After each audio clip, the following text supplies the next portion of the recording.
আমাদের চ্যানেলে নতুন নতুন পর্ব গল্প পড়তে ও দেখতে চ্যানেলটি সাবস্ক্রাইব করে রাখুন। জি, আসসালামু আলাইকুম। কেমন আছেন স্যার? ওয়ালাইকুম আসসালাম। ভালো, তুমি? খুব ভালো। স্যার, আপনাকে দেখে স্যার স্যার লাগে না। আচ্ছা, তাহলে কেমন কেমন লাগে? থাক, বলে মাইন্ড করবেন, বলার দরকার নাই। বলো, মাইন্ড করব না। আপনাকে একদম চকলেট বয় লাগে। আচ্ছা, তাহলে তোমাকেও তো চকলেট গার্ল লাগে, কারণ তুমিও খুব কিউট। আয়াত কথাটা এমনি বললো, কিন্তু তনয়ের মনের মধ্যে তো এক কেজি লাড্ডু ফুটলো। আচ্ছা, তাহলে পড়া শুরু করি। ওকে। আয়াত সপ্তাহে 3 দিন তনয়াকে পড়াতো। আয়াত যখন তনয়াকে পড়াতো, তখন তনয়া প্রায় আয়াতের দিকে তাকিয়ে থাকতো। আয়াতের চোখে চোখ পড়লে নামিয়ে নিত। ব্যাপারটা আয়াত খেয়াল করলেও তনয়ার ছেলে মানুষ ভেবে ইগনোর করতো। কিন্তু তারপরও আয়াতের খুব অস্বস্তি লাগলো। তনয়া অনেক ছেলে মানুষই করতো। আয়াত মাঝে মাঝে বকা দিলেও তনয়ার ছেলে মানুষিটা ওর খুব ভালো লাগতো। কিন্তু আয়াত কখনো তনয়াকে সে নজরে দেখেনি। ধীরে ধীরে তনয়ার কিশোরী মনটায় ভালোবাসার একটা ছোট্ট ফুল ফোটে, আর সে ফুলটার নাম দেয় আয়াত। আয়াত তনয়ার হাব ভাব দেখে কিছুটা আঁচ করতে পারত, তাই ভাবলো তনয়াকে ইনডিরেক্টলি বুঝাতে হবে, কারণ এই বয়সে এই ধরনের কিছু হওয়াটা নর্মাল। কারণ বয়সটাই খারাপ, বেশি কিছু বললে ব্যাপারটা উল্টো হয়ে যেতে পারে। তাই অনেক ভেবে চিনতে তনয়াকে বলল, তনয়া, তোমাকে কিছু কথা বলি। হ্যাঁ স্যার, বলেন। জানো তনয়া, মানুষের জীবনের সব থেকে খারাপ বয়স কোনটা? না তো। কোনটা স্যার? 13 থেকে 18 বছর বয়সটা। কেন স্যার? এই সময় মানুষ ছেলেবেলা আর ম্যাচিওর বয়সের মাঝামাঝি থাকে। এই বয়সে খারাপ জিনিসটা ভালো আর ভালো জিনিসটাকে খারাপ মনে হয়। এই বয়সের কিশোর কিশোরীদের শিক্ষণীয় কথা অসহ্য লাগে। এই বয়সে খারাপ জিনিসটা উপরের চাকচিক্য দেখে তার প্রতি আকৃষ্ট হয়ে ভুল করে, কিন্তু যখন বুঝতে পারে ভুল করছে তখন করার মতো আর কিছু থাকে না। যে এই বয়সের ভ্রম থেকে নিজেকে বাঁচাতে পারবে তার জীবনটা অনেক সুন্দর হবে। দেখো, এই বয়সে ভালো লাগা জিনিসটা মনের সাথে আষ্টে পৃষ্ঠে জড়িয়ে যায়। তখন বোঝা যায় না কোনটা ভালো লাগা আর কোনটা ভালোবাসা। ভালো লাগা আর ভালোবাসার মধ্যে আলাদা একটা পৃথিবী তৈরি হয়ে যায়। যে পৃথিবীতে প্রথম প্রথম ফুলের সমারোহ থাকলেও কিছু দূর যেতেই দেখবে ফুলগুলো ঝরে গিয়ে সেখানে কাঁটার উৎপত্তি হয়েছে। আমি কি বলতে চাচ্ছি তুমি বুঝেছ? জি স্যার। কি বুঝলা? I love you. What? What না স্যার, উত্তরটা আই লাভ ইউ টু হবে। Just shut up. আমি তোমাকে এতক্ষণ কি বোঝালাম সব কি তোমার মাথার উপর দিয়ে গেছে? না স্যার, এক কান দিয়ে ঢুকছে, অপর কান দিয়ে বের করে গিয়েছি। চুপ, একদম চুপ। তোমাকে বললাম না এই বয়সে কখনো ভালোবাসা হয় না, এটা হয় ভ্রম, নয় ভালো লাগা। No sir, I really love you. তোমার মতো ইডিয়েট মেয়েকে পড়ানো আমার পক্ষে সম্ভব না। Goodbye. এই বলে রাগ করে হন হনিয়ে চলে গেল আয়াত। আর তনয় হা হয়ে আয়াতের যাবার পানে তাকিয়ে রইল আর ভাবছে, কি এমন বললাম? মেয়েরা প্রপোজ করলে ছেলেরা আরো খুশি হয়ে একসেপ্ট করে, আর এ তো উল্টো। আয়াত যদি বাবাকে বলে দেয় তাহলে তো সর্বনাশ। তাছাড়া সামনের মাসে প্রথম সাময়িক পরীক্ষা, এখন নতুন টিচার কোথায় পাবো? যাক, নিজের ইগো বর্তমানে ব্যাগে রেখে স্যারকে ফোন দিয়ে সরি বলি, দেখি বেটায় ঘাটতারায় মানে কিনা। এভাবে তনয়া আয়াতকে ফোন দিল। প্রথমে কয়েকবার রিং হয়ে কলটা কেটে গেল। তারপর আয়াত বলল, হ্যালো স্যার। হ্যাঁ বলো। Sorry sir. সরি বললে কাজ হবে না, আমি তোমাকে আর পড়াবো না। স্যার, আমি আর কখনো এমন কথা বলবো না, প্লিজ বাবাকে কিচ্ছু বলবেন না। ঠিক আছে। তাহলে কাল থেকে পড়াতে আসছেন? না, তোমার বাবাকে বলবো না, তাই বলে যে তোমাকে পড়াবো তা কিন্তু না।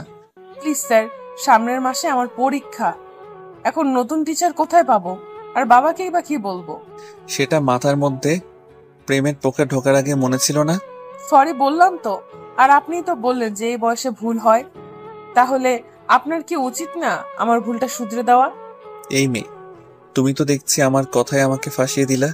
ঠিক আছে, কাল থেকে পড়াতে আসবো, তবে একটা শর্তে। কি শর্ত স্যার? এ ধরনের কোনো দুষ্টুমি বা ফাইজলামি আর কখনো করবে না, ঠিক আছে? ঠিক আছে স্যার। পরের দিন আয়াত আবার নিয়মিত পড়াতে আসতো। তনয় এখন অনেক শান্ত হয়ে গেছে, সে আগের মতো দুষ্টুমি করে না। আয়াত প্রথম প্রথম তাতে খুব খুশি হয়েছিল, কিন্তু ধীরে ধীরে আয়াত ও তনয়ার সেই দুষ্টুমিগুলো মিস করতে লাগলো। কিন্তু সব বুঝতে পেরেও আয়াত তনয়াকে কিছুই বলতো না। ভাবতো সামনের পরীক্ষা, এই মুহূর্তে কিছু বলা মানে ওর ঘাটাকে উস্কে দেয়া। তাই চুপচাপ রইল। তারপর তনয়ার পরীক্ষা শেষ হলো। খুব ভালোভাবে পরীক্ষাগুলো হয়ে গেল। পরীক্ষার পর তনয়া আবার আগের মতো দুষ্টামি করা শুরু করলো, কিন্তু আয়াতকে এখন খুব কম জ্বালায়। একদিন তনয়া ওর কিছু বান্ধবীদের সাথে ঘুরতে পার্কে গেল। সেখানে গিয়ে দেখে আয়াত একটা মেয়ের সাথে বসে কথা বলছে, খুব হাসাহাসি করছে। তনয়া সেটা দেখে রাগে পড়ছিল। ওর বান্ধবীদেরকে বলল সামনে যেতে। তারপর সোজা গিয়ে আয়াতের সামনে দাঁড়ালো। রাগী চোখে আয়াতের দিকে তাকিয়ে আছে। আয়াত তনয়াকে দেখে বলল, আরে তনয়া, তুমি এখানে? উনি কে? আমার বন্ধু লিমা। বন্ধু নাকি অন্য কিছু? তা দিয়ে তোমার কি দরকার? তনয়া কোনো কথা না বলেই আয়াতের গালে একটা কিস করে বসলো। কারণ আই স্টিল লাভ ইউ। উপস্থিত ঘটনায় আয়াত আর লিমা হতভম্ব হয়ে গেল। আয়াতেরও ভীষণ রাগ উঠে গেল। তারপর একটা শব্দ হলো ঠাস। হাত তনয়া নিজের গালে হাত দিয়ে আছে। এই মেয়ে, তোমাকে কথা বললে বোঝো না নাকি? তোমাকে এত বোঝানোর পরও বোঝো না? আর শোনো, তোমাকে আমি ভালোবাসি না, কারণ আমি লিমাকে ভালোবাসি। আর হ্যাঁ, ও আমার বন্ধু না, গার্লফ্রেন্ড। আর কখনো তোমাকে পড়াবো না। যাও, বাড়ি যাও। ধমক দিয়ে পাঠিয়ে দিল। তনয়া আয়াতের কথাগুলো শুনে কান্না করে দিল। টপ টপ করে ওর চোখ থেকে জল পড়ছে। তারপর গাল চেপে ফুপিয়ে ফুপিয়ে বলল, ভালোবাসেন না ঠিক আছে, তাই বলে চর মারলেন কেন? আমার গালটা যে লাল হয়ে গেল, খুব ব্যথাও করছে। তনয়ার কথা শুনে আয়াতের খুব হাসি পাচ্ছে, কিন্তু এখন হেসে দিলে সব উল্টো হয়ে যাবে। তাই অনেক কষ্টে আয়াত হাসিটা আটকালো। তনয়া কাঁদতে কাঁদতে চলে গেল। আর আয়াত ওর যাবার পানে কতক্ষণ তাকিয়ে থেকে বাড়ি ফিরে গেল। তনয়ার ফর্সা গা জলের কারণে লাল হয়ে গিয়েছে। রাতের বেলা তনয়া ওর বাবার সাথে বসে টিভি দেখছিল। তখনই ওর বাবার ফোনে ফোন আসলো। ওর বাবা তখন বলল আয়াত ফোন করেছে। ভয়ে তো তনয়ার হাত পা ঠান্ডা হয়ে যাবার উপক্রম। না জানে কি না কি বলে তার বাবাকে। তনয়ার বাবা ফোনে কথা শেষ হয়ে বললেন, আয়াত নাকি আর তনয়াকে পড়াতে পারবে না। কেন? আয়াতের নাকি কিছুদিন পর পরীক্ষা। প্রাইভেট পড়ালে নাকি ওর নিজের পড়ায় অসুবিধা হয়। তাই তাহলে তনয়াকে কেন পড়াবে? আয়াত নতুন টিচার ঠিক করে দিয়েছে, কলেজের টিচার, বয়স্ক একজন টিচার। বেটা বজ্জাত, আমাকে এখন বয়স্ক টিচারের হাতে দেওয়া হচ্ছে? তোকে আমি দেখে নিব। কবে তা নিশ্চিত বলতে পারি না, তবে হতে পারে 5-10 বছর পর, কিন্তু দেখে অবশ্যই নিব। তারপর আর আয়াতের সাথে তনয়ার দেখা হয়নি। তারপর তনয়া আর কারোর সাথে রিলেশন তো দূরে থাক, কেউ প্রপোজ করলেও তাকে ধরে পিটাতো। তনয়া এসএসসি পরীক্ষায় জিপিএ 5 পেল। তারপর কিছুদিন আগেই কলেজে ভর্তি হলো। কিন্তু কপাল দুঃখে বলেন আর সুখে বলেন, প্রায় 2 বছর পর তনয়া আর আয়াতের আবার দেখা হলো। ও হ্যালো বন্ধুগণ, কল্পনা শেষ। এবার বর্তমানে ফিরে আসেন। পরের দিন তনয়া আবার কলেজে গেল। আজকে আয়াতের ক্লাস টাইমে তনয়া গিয়ে ক্লাসের পেছনের দিকটায় বসলো। আর এমন ভাবে বসলো যাতে আয়াতের বারবার দেখতে না হয়। মানে ওর সামনের বেঞ্চে লম্বা একটা ছেলে ছিল।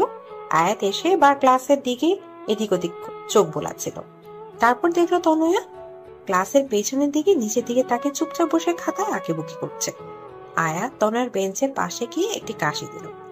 আয়াত থেকে তনয়া তাড়াহুড়ো করে দাঁড়ালো আর হাতটা সোজা বাম গালে রাখলো। তনয়ার এই অবস্থা থেকে আয়াতের খুব হাসি পেল, কিন্তু হাসিটা চেপে রেখে বলল, কি ব্যাপার তনয়া? আমি ওখানে পড়াচ্ছি আর তুমি এখানে খাতায় কি আঁকছো?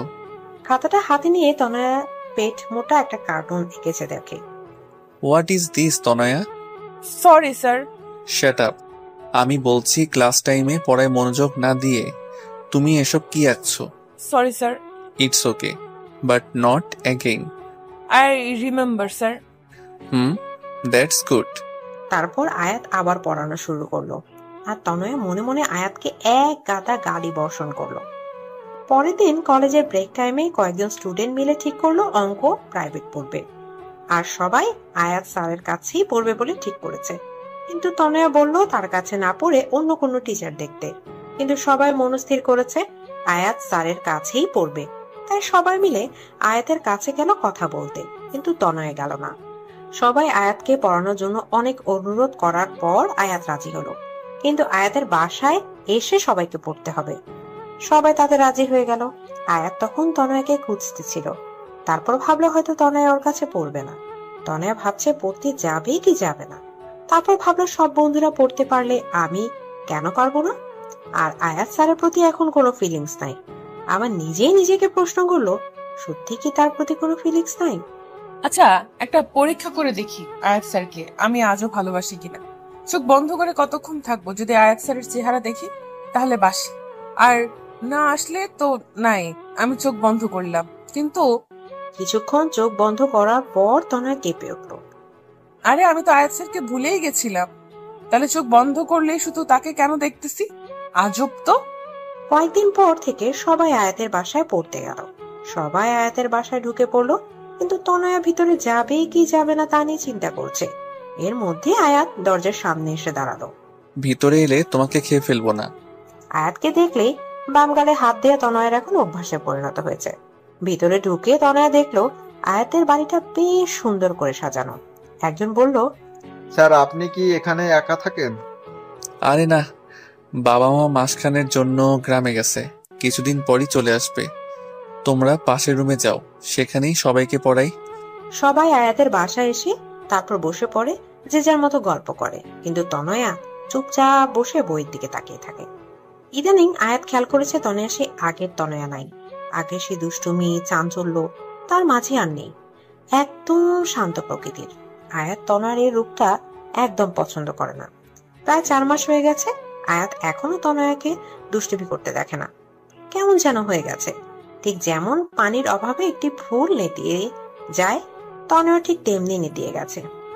আয়াতের মনে হচ্ছে কোথাও না কোথাও ওর জন্য ওই নিজেই দায়ী। তাই আয়াত ঠিক করলো তনয়ার সাথে সরাসরি কথা বলবে। তনয়া শোনো। তনয়া তখন কলেজ শেষ করে বাড়ি যাচ্ছিল। আয়াতের ডাকে পেছনে ফিরল। আমাকে ডাকতেছেন স্যার? হ্যাঁ, তোমার সাথে আমার কিছু কথা আছে। হ্যাঁ বলুন স্যার। এখানে না, তুমি আজকে আমাদের বাসায় সবার যাবার আধা ঘন্টা আগে যাবে, যদি তুমি ফ্রি থাকো। কিন্তু স্যার। ভয় নেই, বাসায় বাবা মা সবাই আছে। বিশ্বাস না হলে আমাদের বাসার টেলিফোনে বা তোমার বাবাকে দিয়ে ফোন করিয়ে কনফার্ম হতে পারো। কি যে বলেন স্যার, আমি আপনাকে অনেক বিশ্বাস করি। ধন্যবাদ। বিকেলে কথা মতো তনয়া অনেক আগে পড়তে গেল। দরজায় ডোরবেল বাজালো। দরজা আয়াতের মা খুলল। তাকে দেখে তনয়া সালাম দিলেন। আসসালামু আলাইকুম আন্টি। ওয়ালাইকুম আসসালাম। আরে তনয়া, তুমি কেমন আছো? জি আন্টি, ভালো। আপনি? খুব ভালো, ভিতরে আসো। আন্টি, স্যার কোথায়? ওর রুমে। তুমি বসো, আমি ওকে নিচে পাঠিয়ে দিতেছি। আয়াত নিচে এসে তনয়ার পাশে বসলো। স্যার কি যেন বলতে চাইছিলেন? তনয়া, তোমার কি কিছু হয়েছে? না তো স্যার। কিন্তু কেন? না, তুমি সেই আগের তনোয়া আর নাই। কেন স্যার, আপনার এমন কেন মনে হলো? 2 বছর আগে যখন তোমাকে পড়াতাম, তখন তোমার মাঝে অন্যরকম একটা চাঞ্চল্য, দুরন্তপনা আর দুষ্টুমি ছিল, কিন্তু এখন সেটা তোমার মাঝে নেই। মনে হচ্ছে তুমি সেই তনয়াকে নিজের ভিতর বন্দি করে উপরে একটা মুখোশ পরে আছো। মনে হচ্ছে নিজেকে লুকাতে চাইছো কোথাও। এটার জন্য আমি দায়ী নই তো? না স্যার, সেরকম কিছু না। আপনি প্লিজ নিজেকে দায়ী করবেন না। আর স্যার, আপনি তো আমাকে বলেছিলেন ছেলে মানুষই সবসময় চলে না। আমি তাই ফলো করছি। নিজের ছেলে মানুষটাকে ঝেড়ে বুঝদার হবার চেষ্টা করছি। বুঝলাম তুই ম্যাচিওর হবার চেষ্টা করতেছো, কিন্তু তুমি কি খেয়াল করেছো বেশি বড় মানুষই দেখাতে গিয়ে তুমি নিজেকে হারিয়ে ফেলেছো? ঠিক জানি না। তাহলে জানার চেষ্টা করো। এভাবে নিজের থেকে যদি দূরে চলে যাও তবে খুশি থাকতে পারবে না। দেখো তনয়া, সবার একটা অতীত থাকবেই। সে তুলনায় তোমার অতীতটা নেহাত ছেলে মানুষই, কিন্তু তবু সেটা মনের মাঝে দাগ কেটে যায়। তারপরও অতীতটাকে বলে থাকাই ভালো নয় কি? কি বললাম বুঝলা কিছু? স্যার। তাহলে আবার আগের তনয়া হয়ে যাও, কেমন?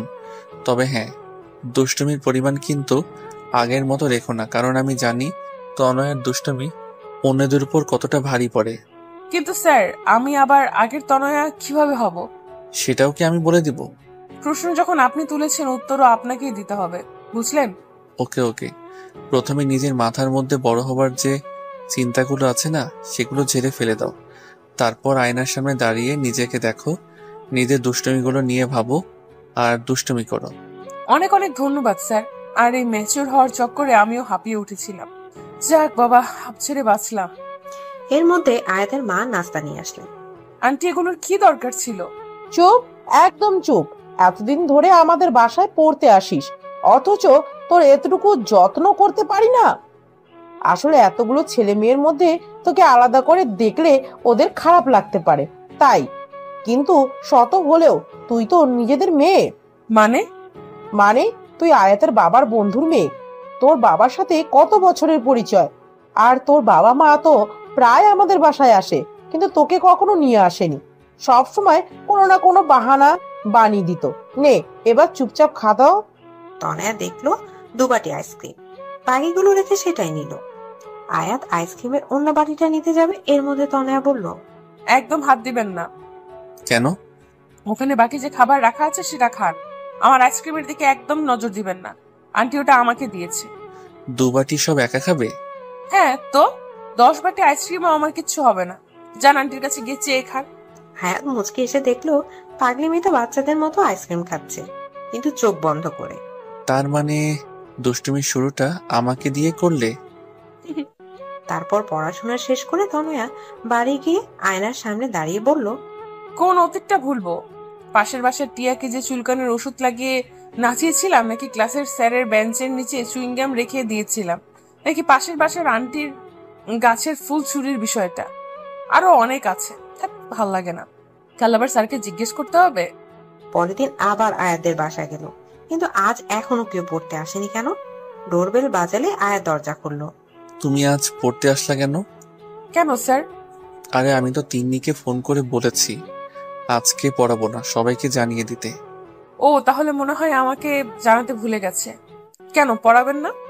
আসলে মায়ের শরীরটা একটু খারাপ, তাই। ও, তা আমি কি আন্টিকে দেখতে পারি? হ্যাঁ অবশ্যই, ভিতরে আসো। তনয়া ভেতরে গিয়ে আয়াতের মায়ের সাথে দেখা করে, তার অবস্থার কথা জানতে চাইলো। তারপর আয়াতকে বলল, স্যার, একটু কনফিউশন ছিল। হ্যাঁ বলো। শোনেন আন্টি, স্যার আমাকে কিছু অতীত ভুলে যেতে বলেছে, কিন্তু আমি ঠিক ভেবে পাচ্ছি না কোনটা ভুলবো আর কোনটা মনে রাখবো। তা অতীতগুলো কি আমাদের বলা যাবে? কেন বলা যাবে না? অবশ্যই। তারপর তনয়া শুরু করলো তার সকল দুষ্টামির কাহিনী। শুরু করেছে তো করেছে, শেষ হবার নামই নেই। আর এদিকে আয়াত আর ওর মা তনয়া দুষ্টামির কথা শুনে হাসতে হাসতে অবস্থা 12টা। তনয়া, এইসব কাজ তুমি করছো? হ্যাঁ আন্টি, আরো আছে, কিন্তু ঠিক মনে পড়ছে না। কিন্তু এর মধ্যে থেকে কোনটা ভুলবো আর কোনটা মনে রাখবো তাই নিয়ে কনফিউজড আছি। একটাও ভুলতে হবে না। আরে আপনি তো অতীত ভুলতে বললেন। ভুল হয়েছে আমার। আমি ভুলে গেছিলাম যে তুমি তনয়া। তুমি সবসময় আমার অস্ত্র আমার উপরই প্রয়োগ করো। তোর মতো মেয়ে থাকলে তাদের ঘর সবসময় খুশিময় থাকবে। রিয়েলি আন্টি, এখন কেমন লাগছে আপনার? হ্যাঁ সত্যি, যা অসুস্থ ছিলাম তোর কথায় ঠিক হয়ে গিয়েছি। আর আমার এখন খুব ভালো লাগছে। আন্টি, আমি এখন উঠি তাহলে। নিজের খেয়াল রাখবেন। By aunty. আয়াত তনয়াকে দরজা পর্যন্ত এগিয়ে দিয়ে আবার ডাক দিল, তনয়া শোনো। জি স্যার। তুমি কালকে বলেছিলে তুমি আমাকে বিশ্বাস করো, কিন্তু সে বিশ্বাসের ভিত্তি বা কারণটা জানতে পারি? এই 14-15 বছরের মেয়ে আপনাকে প্রপোজ করেছে, চাইলেই আপনি তার দুর্বলতার সুযোগ নিতে পারতেন, কিন্তু আপনি তা না করে মেয়েটাকে ভুল পথ থেকে ফিরিয়ে এনেছেন। বিশ্বাস করার জন্য এটাই যথেষ্ট নয় কি? স্যার, আমি আপনাকে খুব শ্রদ্ধা করি। আর সাবধানে যেও। Bye sir. আয়াত তারপর দরজা আটকে ভেতরে যেতে শুনে তনয়ার চিৎকার। আয়াত দ্রুত দরজা খুলে হতভম্ব হয়ে গেল। আয়াত দরজা খুলে দেখে তনয়া সিঁড়িতে উপর আধা শোয়া হয়ে আধা বসা অবস্থায় আছে। আয়াত প্রথমে ভাবলো তনয়া হয়তো দুষ্টামি করছে, কারণ এই ধরনের দুষ্টুমি তনয়া এর আগেও কয়েকবার করেছিল। তাই বলল, তনয়া, এবার আর আমাকে বোকা বানাতে পারবে না, ওঠো বলছি। তনয়া, তনয়া, তনয়া। কয়েকবার ডাক দিল, কিন্তু তনয়ার কোনো সাড়া শব্দ পেল না। তাই গিয়ে তনয়ার কাঁধে হাত রাখলো, আর সাথে সাথে তনয়া মাটিতে গড়িয়ে পড়ল। আয়াত হতভম্ব হয়ে গেল, কারণ তনয়ার কপালে রক্ত। দেয়ালের দিকে তাকিয়ে দেখে দেয়ালেও খানিকটা রক্ত লেগে আছে। সিঁড়িতে অনেক পানি পড়ে আছে, মনে হয় তনয়া পানিতে স্লিপ করে পড়ে গেছে। মেয়েটার মাথা ফেটে গেছে, কি যে করবে সে? আয়াত ভাবছে। আয়াত তনয়াকে কোলে তুলবে কি তুলবে না এটা নিয়ে অস্বস্তি বোধ করছে। তারপর ভাবলো ওসব পরে ভাববো, আগে মেয়েটাকে ভিতরে নিয়ে যাই।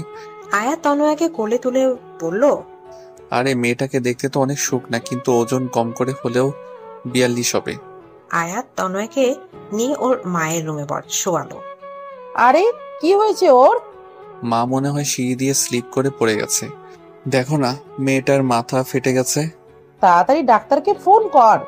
হ্যাঁ মা, করছি, কিন্তু তুমি ব্যস্ত হয়ে নিজের শরীর খারাপ করো না। আয়াত ডাক্তারকে ফোন করে তনয়ার মাথার রক্ত মুছে কিছুটা অ্যান্টিবায়োটিক ক্রিম লাগিয়ে দিল যাতে তাৎক্ষণিকভাবে রক্তটা থেমে যায়। তারপর তনয়ার বাবা মাকে ফোন করে আসতে বলল। তনয়া তখন অজ্ঞান। ওদের ফোন করার পর আয়াত তনয়ার চোখে মুখে পানির ঝাপটা দিল। তনয়া চোখ খুলে দেখে আয়াত আর আয়াতের মা ওর সামনে বসে আছে। এই মেয়ে পড়ে গেলা কিভাবে? কোন বেয়াক্কল যেন সিঁড়িতে পানি ফেলেছে। দেখেছি, কিন্তু কে সেটা জানি না। তাহলে তাড়াতাড়ি জানেন, তার অবস্থা আমি 12টা বাজাবো। মাথাটা প্রচন্ড ব্যথা করতেছে। আর কোথাও ব্যথা পাইছো? হ্যাঁ, পায়ে খুব ব্যথা করছে, মনে হয় মুচকে গেছে। আয়াত তনয়ার পা হাত দিয়ে দেখছে। স্যার কি করছেন? প্লিজ পায়ে হাত দিবেন না, আপনি আমার শিক্ষক। চুপ, একদম চুপ। কপাল ভালো ভাঙেনি, তবে মচকে গেছে। ডাক্তার এখনই চলে আসবে। কিছুক্ষণ পর ডাক্তার আর তনয়ার বাবা মা একসাথে এলো। ডাক্তার তনয়ার মাথায় ভালো করে ব্যান্ডেজ করে দিল, পায়ে লিকোপ্লাস্টার পেঁচিয়ে দিল, তারপর একটা ইনজেকশন বের করলো। না, চুপ চুপ, কানের পোকা বের করে দিল। আমি একদম ইনজেকশন দিব না। অত বড় সূচ আমার গায়ে ফুটাবে, নো চান্স। ঠিক আছে, দেওয়ার দরকার নাই। আচ্ছা তনয়, একটা কথা বলো তো, তোমার তো অনেক রকমের ফুল গাছ ছিল, এখন কি আছে নাকি? স্যার আপনার মনে আছে? কেন মনে থাকবে না? অনেক সুন্দর তোমার বাগানটা। এখন তো আগের থেকেও বেশি ফুল আছে। জানেন স্যার, 12 রকমের ক্যাকটাস গাছ আছে আমার। আচ্ছা, তা আমাকে কিছু ফুল গাছ দিবা? হ্যাঁ অবশ্যই স্যার। ডাক্তার হয়েছে? ডাক্তার বলে। তনয়া তাকে দেখে ডাক্তার ইনজেকশন দেওয়া শেষ। তনয়া বুঝলো আয়াত কেন ফুল গাছের প্রসঙ্গ তুলেছে। স্যার আপনি খুব বাজে। আমি জানি। ডাক্তার তারপর তনয়ার বাবা মা আয়াতের বাবা মায়ের সাথে কথা বলতে থাকে, আর আয়াত আর তনয়া অনেক কথা বললো। তনয়ার দুষ্টুমি ভরা কথাগুলো শুনে আয়াত মুগ্ধ নয়নে তনয়ার দিকে তাকিয়ে থাকে। তনয়ার চোখে চোখ পড়লে আবার চোখ সরিয়ে নিত। এদিকে সন্ধ্যা পেরিয়ে গেল। আমাদের যে এখন উঠতে হবে। আরে থাক না আজকে। না রে, পরে একদিন। আজকে তনয়ার এই অবস্থা, তাই বাড়ি যাওয়াটাই বেটার। তাহলে আজকে উঠি। কিন্তু তনয়া তো হাঁটতে পারে না, ও 3 তলা থেকে কিভাবে নামবে? সমস্যা নাই, আয়াত নামিয়ে দিবে। তনয়ার বাবা মা সবাই নিচে নামছে, সাথে আয়াতের বাবা মাও। কি ম্যাডাম রেডি? কিসের জন্য? আয়াত কোনো কথা না বলে তনয়াকে কোলে তুলে নিল। তনয়া হতভম্ব হয়ে গেল, আর প্রথমবার আয়াতের স্পর্শ পেয়ে শিহরিত হয়ে উঠল। ওর শরীরের প্রত্যেকটি পশম দাঁড়িয়ে গেল। কোনো কথা যেন মুখ থেকে বের হচ্ছে না, চুপচাপ চোখ বন্ধ করে আছে। আর আয়াত ওকে নিয়ে নিচে নামছে। তনয়া শোনো, তোমার হাতটা আমার কাঁধে রাখলে ভালো হতো, তোমার যা ওজন। তনয়া রাগান্বিত চোখে আয়াতের দিকে তাকিয়ে হাতটা আয়াতের কাঁধে রাখলো, আর আয়াতের চোখের দিকে তাকাতে অজানা এক আবেশে হারিয়ে গেল। তনয়া মনে মনে বলল, আরেকটা চান্স নেব নাকি স্যারকে ভালোবাসার? সাথে চটার কথাও মনে পড়লো, আর তনয়া হাতটা ওর বা গালে চলে গেল। আয়াত সেটা খেয়াল করে বলল, এই মেয়ে, তুমি আমাকে দেখলে সবসময় গালে হাত দাও কেন? এমন ভাব করছেন যেন কিছুই জানেন না। আয়াত তা দেখে হেসে দিল। তনয়া দেখলো ওর নিচে নেমে প্রায় গাড়ির কাছে পৌঁছে গেল। তনয়ার বাড়িতে পৌঁছে দিয়ে আয়াত মনে মনে কি যেন ভেবে মুচকি হাসি দিল। তনয়ারা চলে গেল। সেদিন রাতে তনয়া ভীষণ জ্বর আসলো। পরের 2 দিন তনয়াকে ক্লাসে না দেখে আয়াত একেবারে অস্থির হয়ে গেছে। মনে অবশ্য খবর দিয়েছিল, তাই ভাবলো আজ তনয়াকে দেখতে যাবে। সেদিন বিকেলে আয়াত আর আয়াতের মা তনয়াদের বাড়ি গেল। প্রায় 2 বছর পর আয়াত তনয়াদের বাড়ি আসলো। বাড়ির চারপাশ তাকিয়ে মনে মনে বলছে, মেয়েটা সত্যি বলেছে, ওর ফুলের বাগানটা আগের থেকে অনেক বড় করেছে। নিজে যেরকম ফুলের মতো দেখতে, তেমনি তার ফুলের শখ। আয়াতকে দেখে তো তনয়ার মা খুব খুশি। আয়াত তাকে সালাম দিয়ে কুশলাদি বিনিময় করে বলল, আন্টি, তনয়া কেমন আছে? আর বলো না, দুদিন জ্বরের কারণে ছোট বাচ্চাদের মতো জ্বালিয়েছে। আজ সারাদিনে কিছু খাওয়াতে পারিনি। দেখো এখনো খাপটি মেরে শুয়ে আছে। আন্টি কিছু মনে না করলে আমি একবার চেষ্টা করে দেখতে পারি? আরে এতে মনে করার কি আছে? এই নাও খাবার। তনয়া রুমে আছে। আয়াত আস্তে করে রুমে ঢুকে দেখে তনয়া বাচ্চাদের মতো গুটিসুটি মেরে শুয়ে আছে। আয়াত তনয়ার রুমের দিকে তাকিয়ে হেসে দিল। বাচ্চাদের মতো সারা রুম কার্টুনে পিক টানানো। টম এন্ড জেরি থেকে শুরু করে রাপানজেল সবার পিক আছে। তনয়া, তনয়া। স্যার আপনি কেমন আছেন? আমি তো ভালো, বাট তুমি নিজের কি অবস্থা করেছো? স্যার আমি তো ঠিক আছি। হ্যাঁ, দেখেই বোঝা যাচ্ছে কতটা ঠিক আছো। এবার খাবারটা খেয়ে নাও। না, খাবার খেলেই আমার বমি পায়, আর খাবারগুলো খুব তেতো। খাবার না খেলে আরো বেশি দিন অসুস্থ থাকবে। থাক, তবুও খাবো না। তুমি কি 2 দিন তোমার বাগানে গেছিলা? না তো, কেন? আন্টি বলল তোমার অনেকগুলো গাছ চুরি হয়ে গেছে। কি? তাই তো বলি, খেয়ে তাড়াতাড়ি সুস্থ হয়ে গাছের খেয়াল রাখো। দিন তাড়াতাড়ি খাই, আমার গাছ। বলে মুখ ভার করে খাচ্ছে। আয়াত সেটা দেখে মুখ টিপে টিপে হাসছে। তনয়া আয়াতের মায়ের সাথে অনেকক্ষণ গল্প করলো। কিছুক্ষণ পর তারা চলে গেলেন। তনয়া সুস্থ হতে প্রায় 10 দিন সময় লাগলো। এই 10 দিন আয়াত ক্লাসে তেমন কোনো মনোযোগ দিতে পারলো না। তনয়াকে খুব মিস করছে, কিন্তু কেন সেটা সে নিজেও ভেবে পাচ্ছিল না। তনয়া এখন নিয়মিত কলেজে আসে। দিন চলে যাচ্ছে, আর তনয়া আর আয়াতের সম্পর্কটা আগের থেকে অনেকটা কাছে এসেছে। খুব ভালো বন্ধু ভাব হয়ে গেছে দুজনার। তারপর তনয়ার প্রথম বর্ষের ফাইনাল পরীক্ষা শুরু হয়ে গেল, আর পরীক্ষা খুব ভালোভাবে হলো। একদিন তনয়া বন্ধুদের সাথে একটি রেস্টুরেন্টে গেল। সেখানে আয়াতের জিএফ লিমাকে দেখলো কার সাথে যেন কথা বলছে। তনয়া লিমাকে প্রথম দেখে চিনে ফেললো। তারপর মনে মনে বলছে, কি করে ভুলবো এই শয়তান্নিটাকে? আমার অঙ্ক স্যারকে আমার কাছ থেকে চুরি করে নিয়ে গেল, চুন্নি কোথাকার। কিন্তু চুন্নিটার সাথে কে? আয়াত স্যারের মতোই তো লাগছে না। যাই একটু দেখে আসি, জ্বালিয়েও আসি। তোরা খাবার অর্ডার দে, আমি এক্ষুনি আসছি। তনয়া লিমার সামনে গিয়ে দাঁড়িয়ে বলল, হাই লিমা আপু। হাই, আমাকে চিনতে পেরেছেন? তুমি তনয়া না? জি আপু, কেমন আছেন? ভালো, তুমি? জি ভালো। তারপর তনয়া লিমার পাশে বসা লোক দিকে তাকালো। না, এ তো আয়াত স্যার নয়। তাহলে কে?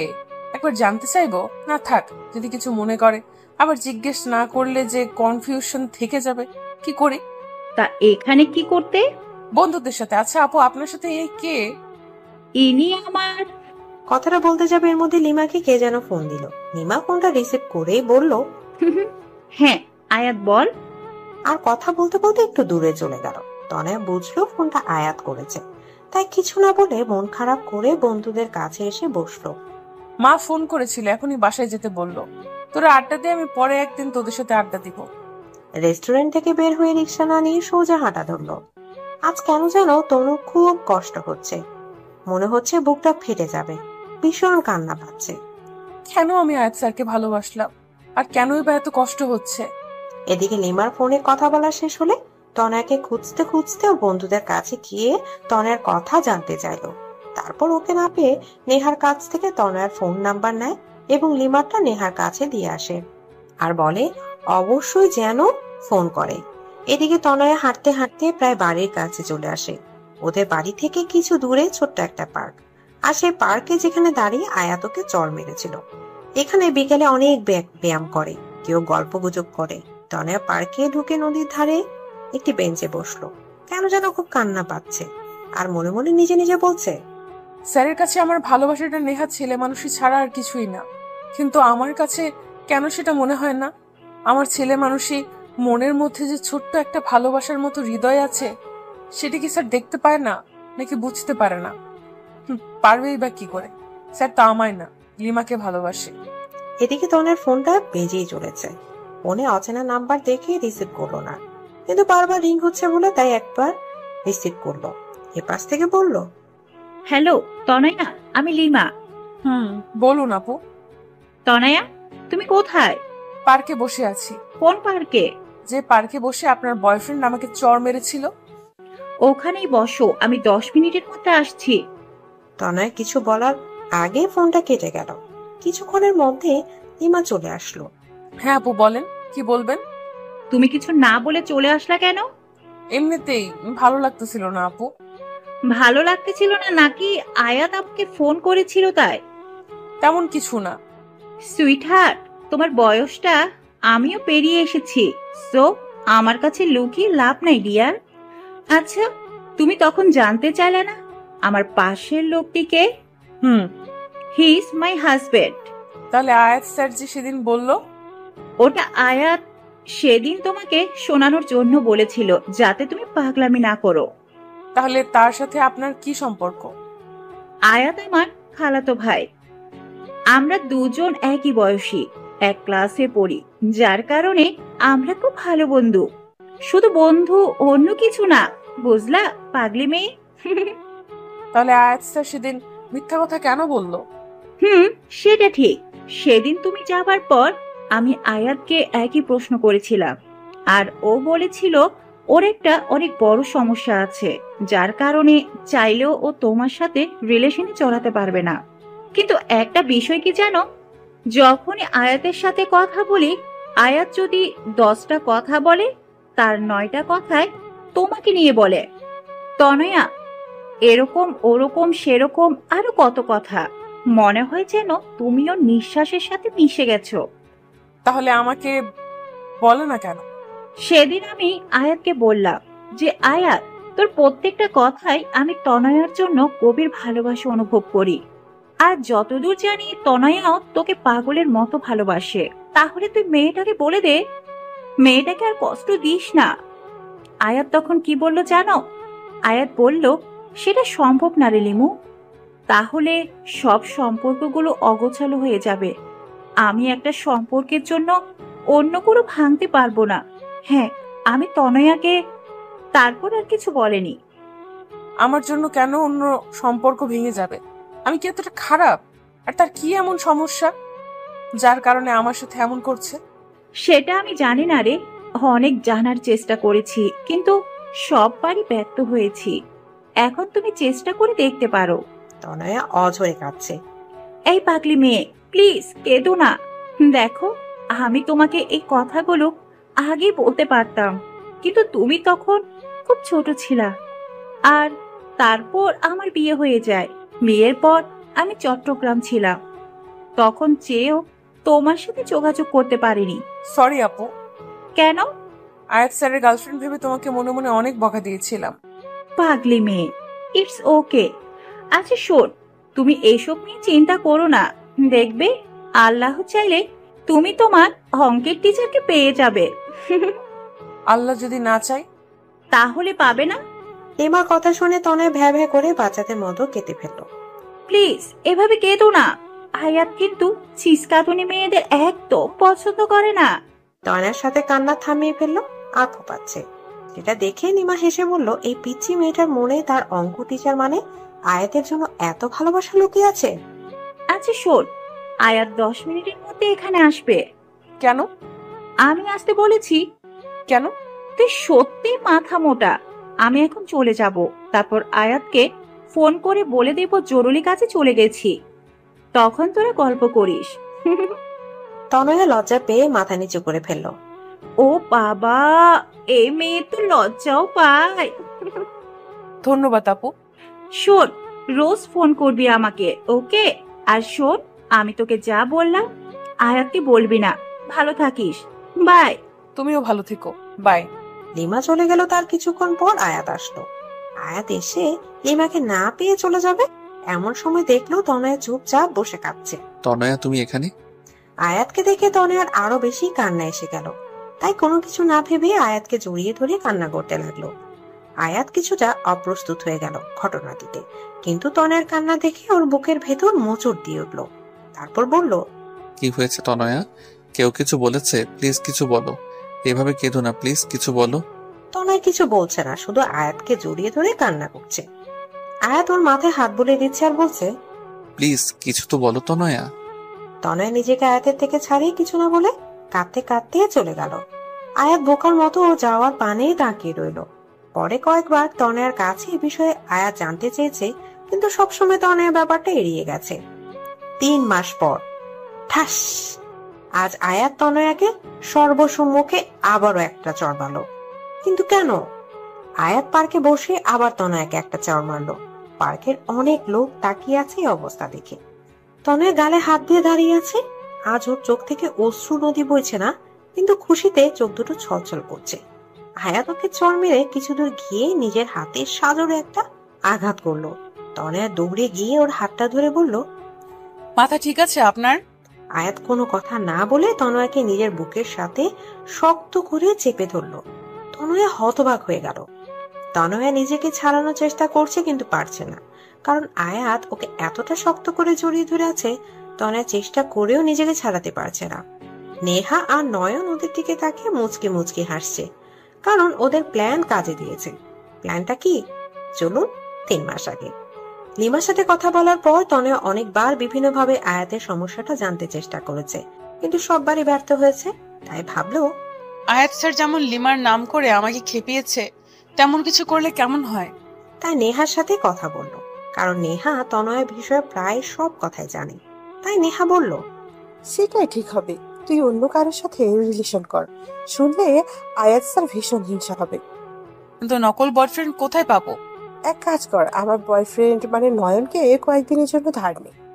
আর আমার আর নয়নের সম্পর্কের কথা তো তেমন কেউ জানে না, তাই সন্দেহ হবে না। নয়নকে আমি বুঝিয়ে বলবো, শুধু দুইজন আয়াত স্যারের সামনে হেসে হেসে কথা বলবো, আর কিছু করবি না। কিন্তু নয়ন কিন্তু আমার, মনে রাখিস। চুপ, আমার টেস্ট অতটা খারাপ না যে অন্যের ইউজ করা জিনিস নিজে ব্যবহার করব। আমার জন্য তো আমার অঙ্ক টিচারই ঠিক আছে।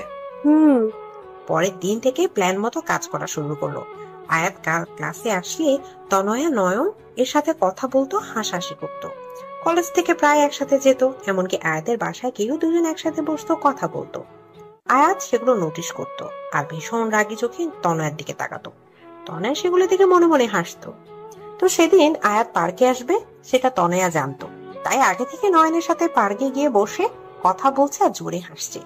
সেটা দেখে আয়াতের পা থেকে মাথা পর্যন্ত গরম হয়ে গেল। সাথে সাথে গিয়ে তনয়ার সামনে দাঁড়ালো। তনয়ার হাতটা টেনে ধরে দাঁড় করিয়ে ঠাস। আয়াত এখন তনয়াকে জড়িয়ে ধরে আছে। তনয়াও এখন নিজেকে ছাড়ানোর বৃথা চেষ্টা করছে না।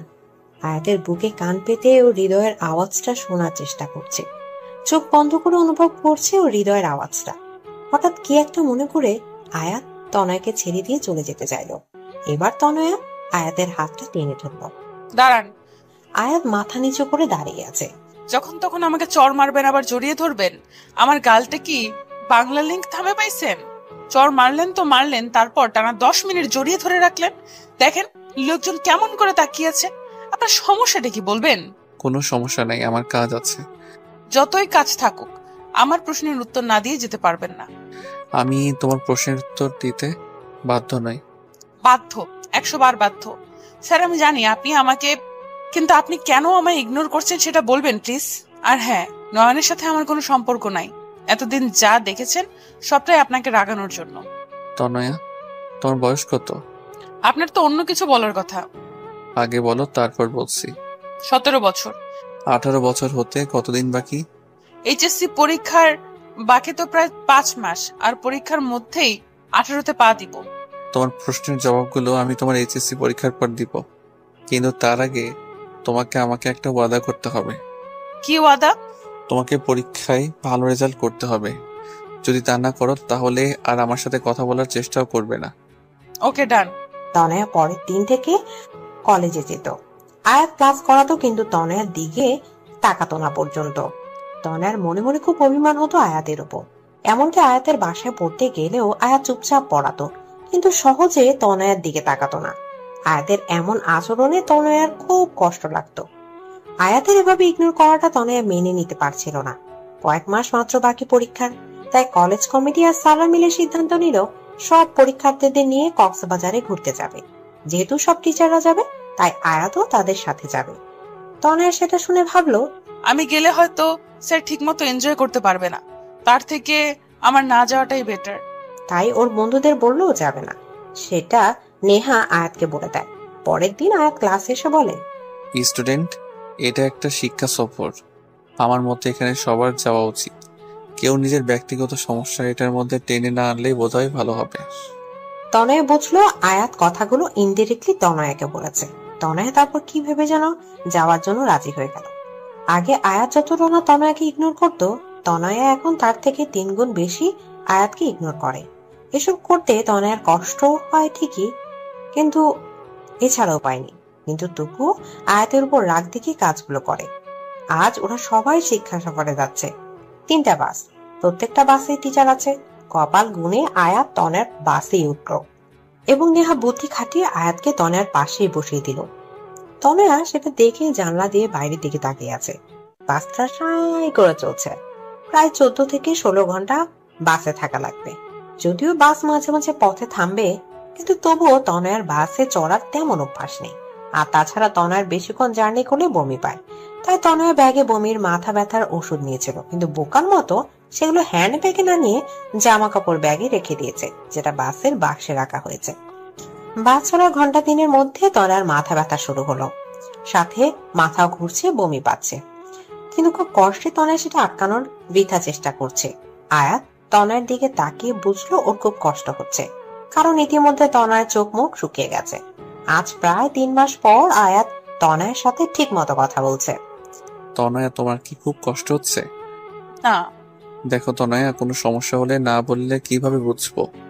মাথা। এটুকু বলার সাথে সাথেই বমি করে দিল। আর কোনো কথা বলতে পারছে না, শুধু বমি করাটাকে থামানোর বৃথা চেষ্টা করছে। আয়াত সাথে সাথে ড্রাইভারকে বাস থামাতে বলল। ড্রাইভার বাস থামানোর পর আয়াত তনয়ার রাস্তার পাশে বসিয়ে পানি দিল। তনয়ার বমি করা থেকে কোনো বন্ধু ওর কাছে আসলো না, কারণ ব্যাপারটা স্বাভাবিক। মানুষ বমি জিনিসটাকে বড্ড অস্বস্তিকর বিষয় ভাবে। কিন্তু আয়াত তনয়ার কাছে গিয়ে ওর পিঠে হালকাভাবে হাত বুলিয়ে দিচ্ছিল, ওকে পানি খাইয়ে দিলেও ওর মুখটা ভালোভাবে পরিষ্কার করে দিচ্ছিল। তনয়া অপলক দৃষ্টিতে আয়াতের দিকে তাকিয়ে ভাবছে, লোকটার প্রত্যেকটা কাজে আমার প্রতি ভালোবাসার অনুভূতি পাই, কিন্তু কেন আমাকে নিজের থেকে এত দূরে রাখে? কি তার সেই সমস্যা? তারপর তনয়াকে ওষুধ খাইয়ে সবাই আবার বাসে উঠে। বমি করার পর তনয়া অনেকটা ক্লান্ত হয়ে পড়ে, যার কারণে তনয়া কিছু দূর যেতেই ঘুমিয়ে পড়ে। বাসে প্রায় সবাই অনেক হইহুল্লোড় করার কারণে ক্লান্ত হয়ে ঘুমাচ্ছে। আয়াত দেখলেও তনয়ার মাথাটা বারবার নিচের দিকে পড়ে যাচ্ছিল, যেমন ঘুমের মাঝে মানুষের হয়। তাই আয়াত নিজের হাতটা তনয়ার কাঁধে রেখে তনয়ার মাথাটা নিজের কাঁধে রাখলো। আয়াত অপলক দৃষ্টিতে তনয়ার দিকে তাকিয়ে আছে আর ভাবছে, ইস, যদি সারা জীবনের মতো তোমাকে এইভাবে রাখতে পারতাম। কিন্তু হয়তো আমার ভাগ্যে তোমাকে পাওয়াটা নাই। তোমাকে পেলে হয়তো জীবনে কোনো চাওয়া থাকতো না, কিন্তু বিবেকের কাছে আবেগ আর সমস্ত চাওয়া সবসময় পরাজিত। আমি জানি তোমাকে ভালোবাসাটা আমার তুচ্ছ আবেগ না, কিন্তু সত্যিকারের ভালোবাসাটাও এক ধরনের তীব্র আবেগ। খুব ইচ্ছা করে এই পিচ্চি তনয়াটাকে আমার হৃদয়ের কাছে সারা জীবনের জন্য বন্দি করে রাখি, কিন্তু আমি জানি হয়তো তা সম্ভব না। আমি তোমাকে আমার সমস্যার কথাগুলো বললে হয়তো তোমার জীবনটা তছনছ হয়ে যাবে, তোমার ভবিষ্যৎটা নষ্ট হয়ে যাবে, কারণ কষ্ট সহ্য করার বয়সটা যে তোমার এখনো হয়নি। আয়াত তনয়ার দিকে তাকিয়ে থাকতে থাকতে ঘুমিয়ে পড়ে। কিছুক্ষণ পর তনয়ার ঘুম ভাঙে, কিন্তু তনয়ার মনে হচ্ছে কারো হৃদয়ের মাঝে আছে ও। মাথাটা হালকা ওঠাতেই দেখে আয়াতের কাঁধে ওর মাথাটা রাখা। নিজের অজান্তেই তনয়ার হাসি ফুটে উঠল। তনয়া ভাবছে, ভবিষ্যতে আমি আয়াত স্যারকে পাবো কিনা জানি না, তার সাথে সারা জীবন কাটাতে পারবো কিনা জানি না, কিন্তু এই যে মুহূর্তগুলো তার সাথে কাটাচ্ছি, এর থেকে ভালো মুহূর্ত আর আমার জীবনে আসবে কিনা আমি তাও জানি না, কিন্তু এই মুহূর্তগুলোকে আমি আমার সবটা দিয়ে উপভোগ করতে চাই। হঠাৎ রাস্তার উঁচু নিচু ঢালে বাস লাফিয়ে উঠায় আয়াতের ঘুমটা ভেঙে গেল। তনয়াও অনেকটা হকচকিয়ে উঠল। তনয়া আয়াতের দিকে তাকিয়ে লজ্জা পেয়ে বাইরের দিকে তাকালো। তনয়া, তোমার এখন কেমন লাগছে? আগের থেকে অনেকটা বেটার স্যার। কিছু খাবে? না স্যার। এর মধ্যে বাস ঢাকা পৌঁছে গেল। ঢাকায় প্রায় ঘন্টাখানেক বাস থামলো। সবাই খাবার জন্য হোটেলে ঢুকলো। সবাই যে যার মতো খাচ্ছে, কিন্তু আয়াত তনয়াকে শুধু ভাত, করলা ভাজি আর ডাল দিল। আমি এগুলো খাবো না। সেটা বলে তো হবে না, এখনো অনেকটা পথ জার্নি করতে হবে। অন্য কিছু খেলে তুমি আবার বমি করবে। দেখো, তোমাকে সাপোর্ট করতে আমিও একই খাবার খাচ্ছি। প্লিজ খাও তনয়া, নয়তো তোমার শরীর আরো খারাপ লাগবে। তনয়া আয়াতের কথা আর ফেলতে পারলো না। তাই কষ্ট হলো খাবারটা খেয়ে নিল। তারপর আয়াত ওকে বমির আর মাথা ব্যথার ওষুধ খাওয়ালো। ঢাকা থেকে কক্সবাজার পৌঁছাতে অনেক রাত হয়ে গেল। তনয় আর বমি করেনি। হোটেলে আগে থেকে বুকিং করা ছিল, তাই কোনো সমস্যা হলো না। যেহেতু রাত অনেক, সবাই খুব ক্লান্ত ছিল, তাই খেয়েই সবাই ঘুমিয়ে পড়লো। পরের দিন সকালে সবাই যে যার মতো বিচে ঘুরতে গেল। আয়াত আর তনয়ের আসার কথা শুনে লিমাও সেখানে আসলো, কারণ লিমা তো চট্টগ্রামে থাকে। লিমাকে আয়াত তনয়ের সাথে হওয়ার কথাটা খুলে বলল। কিন্তু আয়াত, তুই কি সত্যি ওকে ভালোবাসিস না? না। এই মিথ্যাটা না তুই অন্য কারোর কাছে বলিস। একেবারে ফ্লপ মার্কা একটি। ওকে সারা জীবনের জন্য আমার করে পাওয়া মনে হয় আমার কপালে নেই রে। কি সমস্যা আয়াত, বল না প্লিজ। আয়াত, তোর আবার কোনো বড় ধরনের অসুখ করেনি তো? আরে না, সমস্যাটা তুই জানিস, হয়তো খেয়াল নেই। কি সেটা আয়াত? তুই তো আমার বড় ভাইয়া আয়ানের কথা জানিস।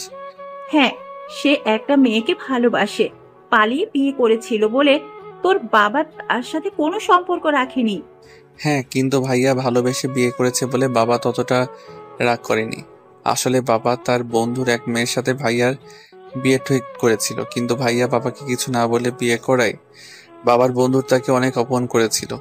কিন্তু বাবা তার অপমানে অতটা কষ্ট পায় নাই যতটা ভাইয়া তার কাছে সত্যি লুকিয়েছে বলে পেয়েছে। বাবা আগেই বলেছে তিনি মিথ্যাকে ঘৃণা করেন, আর তাছাড়া বাবা সবসময় আমাদের সাথে বন্ধুসুলভ ছিল, কিন্তু তবু ভাইয়া বলেনি।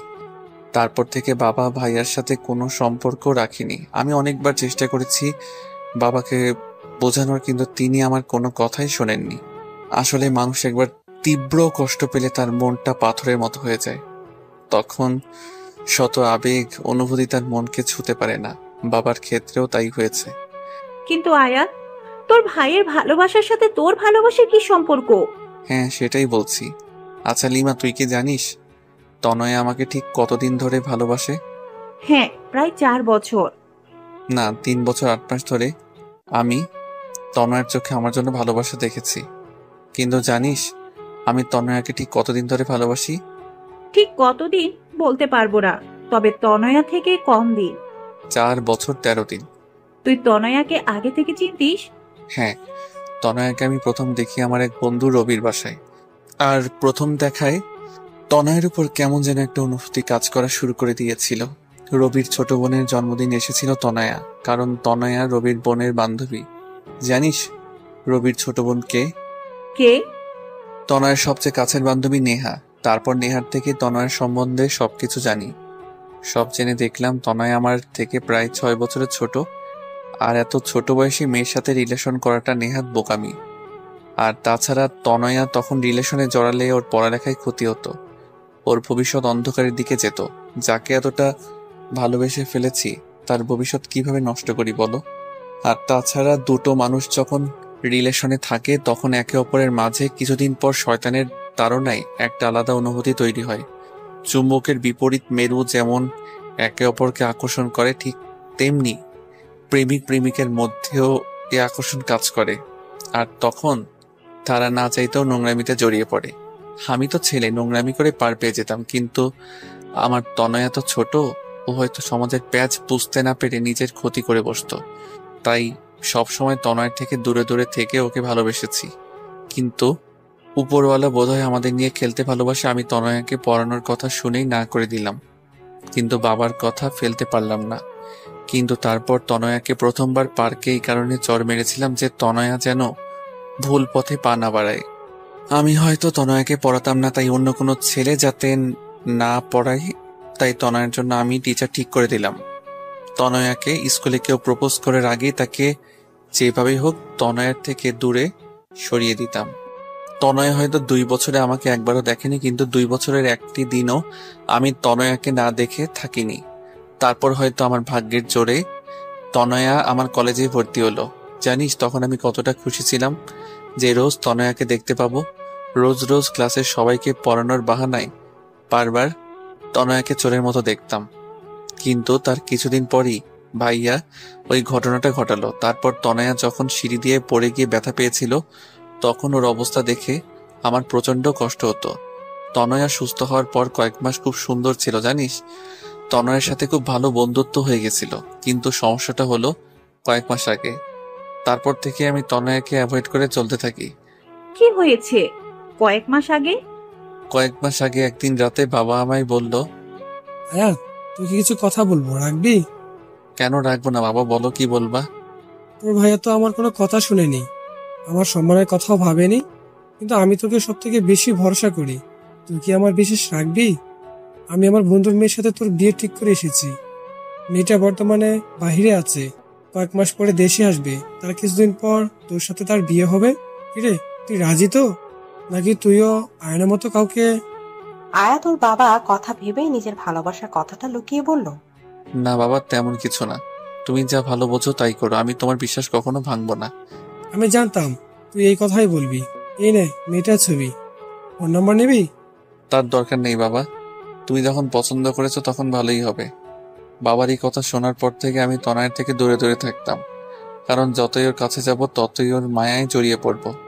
কিন্তু পাজি মেয়েটা আমায় খেপানোর জন্য নয়নের সাথে কথা বলার নাটক করলো, সেটা দেখে মাথা গরম হয়ে যায়। তারপর ওকে চর মেরেছিলাম, কিন্তু ওকে চর মারে ও যতটা না ব্যথা পেয়েছে তার থেকে শতগুণ বেশি ব্যথা আমার হৃদয় লেগেছে। তাই তো নিজের ভালোবাসাটাকে আড়াল করতে না পেরে ওকে পাগলের মতো জড়িয়ে ধরে রেখেছিলাম। আমি যদি তনয়াকে সব কথা বলি, মেয়েটা পাগলের মতো হয়ে যাবে, লেখাপড়ার অবস্থা খুব খারাপ হয়ে যাবে। তাই তো ওকে বলেছি ওর পরীক্ষার পর ওকে সব সত্যিটা বলে দেব। কিন্তু আমি ভাবছি আমি যদি ওকে সত্যিটা বলি তাহলে তখন ওর অবস্থা কি হবে। এবার বুঝছো কি সমস্যা? গাদা গদ্দপ উল্লুক বলদ, তোর মাথায় কমন সেন্স বলতে কিছু আছে? তুই তোর বাবার কোনো কথা না শুনে বোকার মতো ওয়াদা জড়িয়ে বসলি। আরে আগে আঙ্কেলের কথাটা শুনে তো নিতি। এখন কিছু করার নাই রে। হ্যাঁ, তা থাকবে কেমনে? করার পর তো তুই বন্ধ করে দিছস। আচ্ছা, মেয়েটার ছবি আছে এখন তোর কাছে? হ্যাঁ, আমার মোবাইলে মনে হয় আছে। দেখি। আয়াত মোবাইলটা বের করে অনেকক্ষণ খুঁজে ছবিটা লিমাকে দেখালো।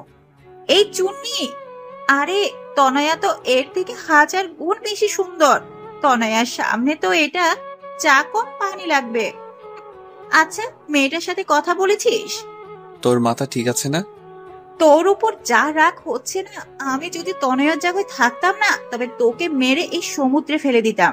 জানিস, যখন বললি তোর বাবার বন্ধুর মেয়ে, এক মুহূর্তে মনে হয়েছিল হয়তো মেয়েটা তনয়া, কিন্তু সব ধারণা সবটা সঠিক হয় না রে।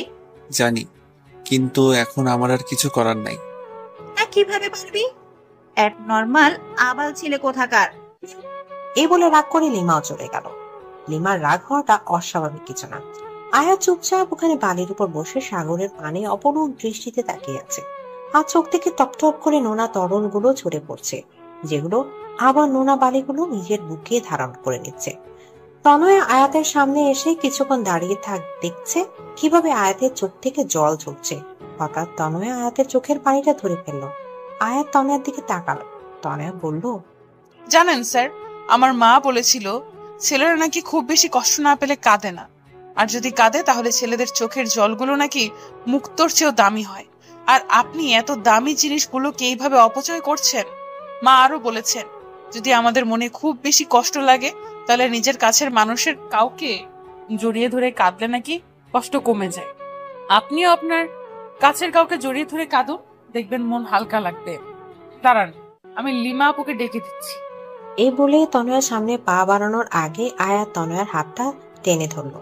তনয়া পেছনে ফিরে তাকানোর সাথে সাথে আয়াত তনয়াকে টান দিয়ে নিজের বুকের মাঝে চেপে ধরে। শক্ত করে তনয়াকে জড়িয়ে ধরে আয়াত কান্না করছে। তনয়া কিছু হতভম্ব হয়ে গেল, কিন্তু আয়াতের এই অবস্থা থেকে কিছু বলল না, শুধু বলল, কি হয়েছে স্যার, আমাকে কি বলা যায়? আয়াত তনয়াকে শক্ত করে জড়িয়ে ধরে আছে আর ভাবছে, আমি তোমাকে সারা জীবনের জন্য আমার বুকে রাখতে চাই, কিন্তু আমি জানি আমি হয়তো তোমাকে পাবো না, কিন্তু তবুও বেহায়া মনটা সবসময় তোমাকে আমার করে পেতে চাই। চলুন স্যার, কিছুক্ষণ সাগরের পানিতে পা ডুবিয়ে হাঁটি। সমুদ্রের বিশালতায় তাকিয়ে নিজের কষ্টগুলোকে সমুদ্রের ঢেউয়ের সাথে মিশিয়ে দেই, যাতে ঢেউ পারে এসে আমাদের সকল কষ্টগুলোকে নিজের সাথে ভাসিয়ে নিয়ে গিয়ে সমুদ্রের বুকে মিলিয়ে দেয়। তারপর তনয়া আয়াতের হাত ধরে সমুদ্রের পাড়ে হাঁটতে লাগলো। আয়াত তাকিয়ে দেখছে তনয়াকে। তনয়ার চুলগুলো প্রবল বাতাসে বারবার ওর মুখে পড়ছে, আর তনয়া সেগুলো বারবার সরানোর বৃথা চেষ্টা করছে। আয়াতের মন চাচ্ছে তনয়ার অবদ্ধ চুলগুলো নিজ হাতে ওর কানের পেছনে গুজে দিতে, আলতো করে তনয়ার গালটাকে ছুঁয়ে দিতে, ওর চোখের দিকে তাকিয়ে চোখের গভীরতা হারিয়ে যুগ যুগ কাটিয়ে দিতে, আর বারবার বলতে ইচ্ছা করে, I love you Tanaya, I love you lot. হঠাৎ ফোনের রিং এর শব্দে আয়াতের ভাবনা ছেদ পড়লো। হ্যাঁ লিমা বলো। সরি, তখন তোর উপর রাগ উঠে গেছিল, তাই তোকে যা তা বলে ফেলেছি। It's okay. শোন আয়াত, ভবিষ্যতে কি হবে তা হয়তো আমরা জানি না, কিন্তু বর্তমানটা তো আমরা নিজের মতো করে সাজাতে পারি। তোর জীবনে পরবর্তীতে কি হবে তা আল্লাহর উপর ছেড়ে দে, কিন্তু যে 2 দিন তুই এখানে আছিস তনয়ার সাথে ভালোভাবে কথা বল, ওর সাথে ভালো সময় কাটা। হতে পারে এই 2 দিন তোর জীবনের সবচেয়ে সুখের মুহূর্ত হয়ে স্মৃতির পাতায় রয়ে যাবে। পারলে আমার কথাটা রাখিস। বাই। লিমা ফোনটা কাটলে আয়াত ফোনটা পকেটে রেখে তনয়াকে বলল, তনয়া। হ্যাঁ বলুন স্যার। আচ্ছা তনয়া, যে 2 দিন আমরা এখানে থাকবো সেই 2 দিন কি আমরা বন্ধু হতে পারি? কেন নয়? থ্যাঙ্কস। তনয়া আয়াতকে ধাক্কা মেরে পানিতে ফেলে দিয়ে হাসছে। এটা কি করলে? কেন আমরা না এখন বন্ধু?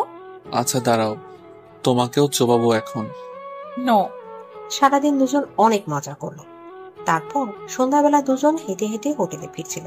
তখন আয়াত হাঁটছে আর ভাবছে, যেদিন তনয় সত্যিটা জানবে ও ঠিক কিরকম রিয়াক্ট করবে তা ভেবে মনটা সমুদ্রে ওঠা অশান্ত ঝড়ের মতো উথাল পাথাল করছে। কক্সবাজারে যে 2 দিন ছিল সেই 2 দিন আয়াত আর তনয়া খুব সুন্দর সময় কাটিয়েছে। লিমার সাথে ওরা দুজন অনেক জায়গায় ঘুরেছে। তনয়া আয়াতকে সুন্দর একটা শামুকের তাজমহল শোপিস গিফট করলো। আয়াত প্রথমে নিতে চায়নি, কিন্তু তনয়ের ছেলে মানুষের কাছে হার মানতে হলো। স্যার জানেন, তাজমহল হচ্ছে ভালোবাসার প্রতীক।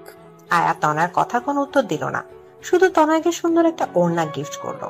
তনয়া ওড়নাটা পেয়ে ভীষণ খুশি। তনয়া মনে মনে ভাবছে হয়তো পরীক্ষার পর স্যার ওকে প্রপোজ করবে। কিন্তু তনয়া সত্যিটা কি জানলে হয়তো নিজের হুঁশি হারিয়ে ফেলবে। তারপর ওরা বাড়ি ফেরার দিনও তনয়া 3 বার বমি করে, আর তখন আয়াত ওকে ভীষণ কেয়ার করেছিল। বমি করার পর ক্লান্ত হয়ে তনয়া আয়াতের কাঁধে ঘুমিয়েছিল। তনয়া যখন আয়াতের কাঁধে মাথা দিয়ে ঘুমাচ্ছিল, তখন গাড়ি চলার গতিতে তনয়ার মাথাটা বারবার নিচের দিকে পড়ে যাচ্ছিল, ফলে আয়াত তার একটা হাত দিয়ে তনয়ার মাথাটা ধরে রেখেছিল। আয়াত যখনই তনয়ার মুখের দিকে তাকায়, তখনই অজানা এক প্রশান্তিতে আয়াতের বুকটা ভরে যায়। কেন যেন তনয়ার থেকে নিজের চোখ সরাতেই পারে না। তারপর নিজেকে বলে, মিথ্যা স্বপ্ন দেখে কোনো লাভ নেই, কারণ মিথ্যা সব মানুষকে শুধু মিথ্যা আশা দেয় আর কষ্ট দেয়, এর বাইরে কিছুই দেয় না। তনয় কিছুটা পথ ঘুমিয়েছিল আর কিছুটা পথ ঘুমের অভিনয় করেছিল, কারণ ঘুম ভাঙলে যে আয়াত তার কাঁধটা সরিয়ে নিবে। তনয়া আয়াতের কাঁধে মাথা রেখে ভাবছিল, ইস, এভাবে যদি সারা জীবন ওর কাঁধে মাথা রেখে থাকতে পারতাম। জানি না কি লেখা আছে আমাদের ভাগ্যে, কিন্তু ভাগ্যে যাই লেখা থাকুক না কেন, সারা জীবন আমি আমার অঙ্ক টিচারকেই ভালোবাসবো। বরিশাল পৌঁছাতে পৌঁছাতে অনেক রাত হয়ে গেল। প্রায় সব মেয়েদেরই বাড়ির লোক এসে নিয়ে গেছে, কিন্তু তনয়ার বাবা সেদিন শহরে ছিল না। তাই তনয়ার মা আয়াতকে ফোন করে বলেছে ও যেন তনয়াকে বাড়ি পৌঁছে দেয়। তাই আয়াত তনয়াকে নিজের গাড়িতে করে তনয়াদের বাড়িতে দিকে যায়। এখন কেমন লাগছে তনয়া? জি, মোটামুটি ভালো। তোমার কি জার্নি অ্যালার্জি আছে? জি স্যার, আসলে আমি এত দূর বাসে কখনো ট্রাভেল করি। ও, তোমার বাড়ি এসে গেছে? ও, ভেতরে আসুন স্যার। না, অনেক রাত হয়ে গেছে, এখন আর ভিতরে যাব না, বাড়ি যাব। ওকে, কিন্তু একবার গাড়ি থেকে বাইরে বের হন। কেন? আরে আগে বের হন, তারপর বলছি। আয়াত গাড়ি থেকে বের হয়ে দাঁড়াতে তনয়া হুট করে আয়াতকে জড়িয়ে ধরলো। আয়াত কিছুটা হতবাক হয়ে গেল। তনয়া অনেকক্ষণ আয়াতকে জড়িয়ে ধরে বলল, আমি জানি না পরীক্ষার পর আপনার সিদ্ধান্ত ঠিক কি হবে, কিন্তু এই যে 2 দিন আপনার সাথে কাটালাম, এটা আমার জীবনের সবচেয়ে স্মরণীয় দিন হয়ে আমার মনের মণিকোঠায় সারা জীবন গেঁথে থাকবে। আপনি যেমন আমার মনে গেঁথে আছেন, ঠিক তেমনি এই স্মৃতিগুলো গেঁথে থাকবে। ধন্যবাদ স্যার, আমার সাথে এত সুন্দর 2 দিন কাটানোর জন্য। আয়াত আর কিছু বলল না, নিজেকে তনয়ের থেকে ছাড়িয়ে চুপচাপ চলে গেল। পরের দিন থেকে সবাই লেখাপড়ায় অনেক ব্যস্ত হয়ে পড়ে, কারণ সামনে পরীক্ষা। আয়াত তনয়ের সাথে কথা বলে, কিন্তু কম। তনয় পড়ার প্রেশার আপাতত ভালোবাসার পোকাগুলোকে বাক্সে বন্ধ করে রেখেছে। ওদের পরীক্ষা শুরু হলো। পরীক্ষার মধ্যে তনয় 18তে পা দিল, কিন্তু পরীক্ষার কারণে কোনো সেলিব্রেশন হয়নি। আজ ওদের পরীক্ষা শেষ হলো। তনয়ের পরীক্ষা খুব ভালো হয়েছে, কারণ ও আয়াতকে প্রমিস করেছিল পরীক্ষা শেষ হওয়ার পর তনয়া অধীর আগ্রহে আয়াতের ফোনের অপেক্ষা করতে লাগলো। কিন্তু প্রায় 1 মাস হয়ে গেছে, কিন্তু আয়াত ওকে দেখা করতে বলছে না। ফোনে তনয়ার সাথে কথা হলেও এই বিষয়টা আয়াত সবসময় এড়িয়ে যায়। এড়িয়ে যাবে না তো কি করবে? আয়াত তো তনয়ার মুখোমুখি হতেই ভয় করে। ঠিক কি বলবে ওকে? কিন্তু তনয়া আর অপেক্ষা করতে পারছে না, তাই সরাসরি আয়াতকে ফোন দিয়ে বলল, আপনি দেখা করবেন নাকি আমি আপনার বাসায় আসবো? না না, তার দরকার নেই। আসলে আমি তো এখন কিছু কাজে ঢাকা এসেছি, 2 সপ্তাহ পর আসতেছি। যেদিন আসবো তার পরের দিনই তোমার সাথে দেখা করব। 2 সপ্তাহ পর তনয় একটা রেস্টুরেন্টে বসে আয়াতের জন্য অপেক্ষা করছে। এই 2 সপ্তাহ যে তনয় ঠিক কিভাবে কাটিয়েছে তা শুধু তনয়াই জানে। কিছুক্ষণ পর আয়াত আসলো।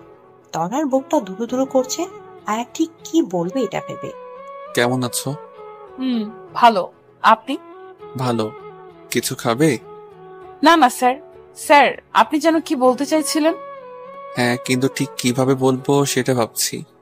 তনয়া, আমার বিয়ে ঠিক হয়ে গেছে। তনয় অবাক চোখে আয়াতের দিকে তাকালো। তারপর আয়াত ওর বাবার ওর ভাইয়ের সব কথা বলল। এও বলল, সামনের মাসের শেষের দিকে আমার বিয়ে, আর সেই মেয়েটি কিছুক্ষণ পর এখানে আমার সাথে দেখা করতে আসবে। আয়াতের কথা শোনার পর তনয়া পুরো পৃথিবীটা যেন গোলক ধাঁধার মতো হচ্ছে। চোখ দুটো ঝাপসা হয়ে যাচ্ছে। নিজের উপর যেন কোনো নিয়ন্ত্রণ রাখতে পারছে না। চিৎকার করে কাঁদতে ইচ্ছা করছে, কিন্তু শত কষ্টে তনয়া নিজেকে আটকাচ্ছে। প্লিজ তনয়া, আমাকে মাফ করে দাও, আর প্লিজ নিজের উপর নিয়ন্ত্রণ রাখার চেষ্টা করো। আসলে আমি... থাক স্যার, আপনার আমাকে কোনো এক্সপ্লেনেশন দেওয়ার দরকার নেই। আমি আপনাকে জানি। মেয়েটির নাম কি স্যার? আমি জানি না। কি বলেন? যার সাথে বিয়ে হবে তার নাম জানেন না? This is not fair sir. আচ্ছা, ভাবি কি এখন আসবে? আমি কি তাকে একবার দেখতে পারি? ভয় নাই, আমি আমার বিষয়ে কিচ্ছু বলবো না। তনয়া, আর ইউ ওকে? কেন? Yes sir, I am absolutely ওকে। আরে, আপনি আবার এটা ভাবছেন না তো যে আমি উল্টোপাল্টা কিছু করে ফেলবো? পাগল নাকি স্যার? আমি তনয়া, আর আমি এতটা সাহসী নই যে নিজের জাহান্নামের টিকিট নিজে কাটবো। তনয়ার এমন কথা শুনে আয়াতের মুখের ভাষা যেন হারিয়ে গেছে। কিছুই বলতে পারছে না। কিছুক্ষণের মধ্যে সেই মেয়েটা আসলো। এসে আয়াতকে বলল, are you Ayat? I am Abani. Yes, বসুন। উনি? হাই, আই এম তনয়া, আয়াত স্যারের স্টুডেন্ট। ও হাই। তো আপনি আমাদের ভাবি হবেন? আপনি জানেন আপনি অনেক লাকি, কারণ আপনি আয়াত স্যারকে নিজের জীবন সঙ্গী হিসেবে পাচ্ছেন। স্যার অনেক ভালো মানুষ। এখানে এসেছিলাম কিছু কাজের জন্য, কিন্তু স্যারকে দেখে তার সাথে একটু কথা বললাম। I hope you don't mind. No no. আচ্ছা, আমি তাহলে আসি, কিছু কাজ বাকি আছে। বাই ভাবি। By sir. তনয়া একটিবারের জন্য আয়াতের দিকে তাকালো না, শুধু সামনের দিকে তাকিয়ে হাঁটছে। আজ তনয়া পা দুটো যেন চলছে না। মনে হচ্ছে পেছন থেকে কেন অদৃশ্য শক্তি ওর পা দুটোকে আটকে রেখেছে। কিন্তু তনয়ার এমন আচরণে আয়াত অনেক অবাক হলো। তনয়া চলে যাচ্ছে। আয়াত হা হয়ে ওর যাবার পানে তাকিয়ে আছে। তনয়া নিজের অবাধ্য চোখের জলগুলোকে মোছা বৃথা চেষ্টা করছে।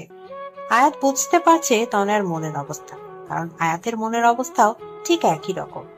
তনয়া চলে যাওয়ার পর আয়াত নিজেকে আর ঠিক রাখতে পারছিল না, তাই অবনীকে বলল, আমার খুব মাথা ব্যথা করছে, আমরা কি পরে একদিন কথা বলতে পারি? ঠিক আছে। আয়াত বাড়ি এসে বারবার তনয়াকে ফোন করছে, কিন্তু কেউ ফোন ধরছে না।